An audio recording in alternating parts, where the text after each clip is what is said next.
Court साहिल लाखू, काजी Ahmad Sindh United party और Mehran engineers form की जानिब से कुछ रोज कबल कंदकोट में कबीलाई तकरार की आड़ में बेगुनाह कत्ल किए गए। प्रोफेसर अजमल सावंत के कातलों की गिरफ्तारी के लिए अलग अलग एहतजाजी रैलियां निकाली गई और प्रेस क्लब चौक के सामने एहतजाजी मुजाहरा और नारेबाजी की गई।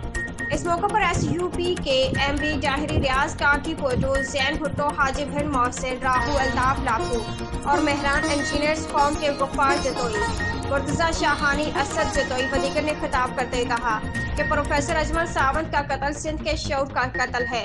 कबीलाई तकरार की आड़ में सिंध के ज़हीन और पढ़े लिखे नौजवानों का कत्लेआम बंद किया जाए। ऐसे अमल की हम सख्त अल्फाज में मसम्मत करते हैं और सिंध हुकूमत से मुतालबा करते हैं कि प्रोफेसर अजमल सावंत के कातलों को गिरफ्तार करके सख्त सजा देकर सिंध की अवाम में फैली बेचैनी को खत्म किया जाए।